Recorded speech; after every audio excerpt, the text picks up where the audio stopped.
DGP के नाम पर 13/9/2017 से जगन्नाथपुर थाने में दर्ज केस को दबवा रखा है अभय मिश्रा ने।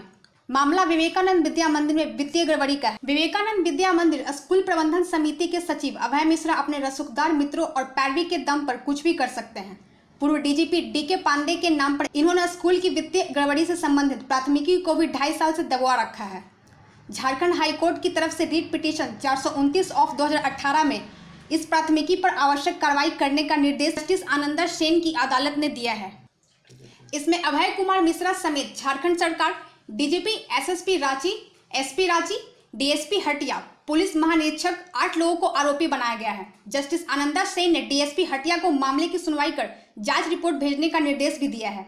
इस मामले में बताया जाता है कि जब तक श्री पांडे डीजीपी थे तब तक जगन्नाथपुर थाना प्रभारी ने कुछ किया ही नहीं।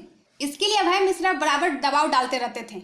इनके कुछ रसूखदारों और बिल्डरों से कनेक्शन है, जिसके बल पर ये धमकियां देते रहते हैं। इन्होंने कई घोटाले किए हैं। इसके लिए आयकर विभाग से भी नोटिस गया हुआ है। इनकी आदतों में शिक्षकों को बुलाकर धमकी देना भी शामिल है। पत्रकारों को भी ये धमकी देते रहते हैं। इनका सीधा कहना है कि बंगाली लोग और विपक्षी दल की तरफ से 15 मुकदमे मुझ पर दायर किए गए हैं। एक मुकदमा महेश तिवारी नामक एडवोकेट की तरफ से भी दायर किया गया है। स्कूल में 10 से अधिक इंक्वायरी चल रही है। मैंने कई पत्रकारों पर डैमेज सूट भी फाइल किया है। ये इनके खिलाफ समाचार बनाने वालों पर सीधा पैसा मांगने का आरोप लगाते रहते हैं। साथ ही साथ यह भी धौंस दिखाते हैं कि मेरा कोई कुछ नहीं बिगाड़ सकता है। 2009 से इन्होंने विद्यालय में भ्रष्टाचार के सारे रिकॉर्ड तोड़ दिए हैं। बुलेट से लेकर कई गाड़ियां इसी से हासिल किए हैं।